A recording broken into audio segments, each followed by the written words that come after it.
Introduction: asynchronous programming is a crucial aspect of JavaScript, allowing it to perform multiple operations simultaneously without blocking the execution thread. Await keyword in JavaScript is used to pause the execution of async functions until a promise is settled.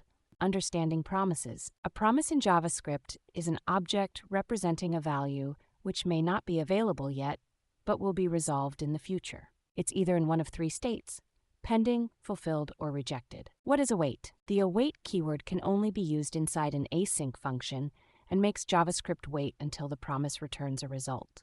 If the promise is rejected, the await expression throws the rejected value. Example of using await was demonstrated. Handling errors. It's important to handle potential errors when dealing with promises and async await. If a promise gets rejected and the error is not caught, it will cause the calling function to reject as well. These errors can be caught using a try-catch block. Example of using try-catch with async await was demonstrated. Tips and tricks. Always use async await inside a try-catch block to handle rejections and exceptions. Await only works inside async functions. Using it in a regular function or the global scope will throw a syntax error.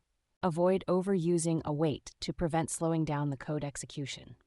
Try to perform multiple asynchronous tasks at once, whenever possible. Common pitfalls. Using await in a loop can lead to slower code. Instead, use promise.all to wait for multiple promises to resolve simultaneously. Forgetting to catch errors can lead to unhandled promise rejections. Always use a try-catch block when using await.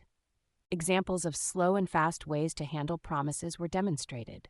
Conclusion: the await keyword in JavaScript is a powerful tool for managing asynchronous operations. Its correct use can lead to cleaner, more readable code. Always handle errors properly and be mindful of common pitfalls to avoid potential issues.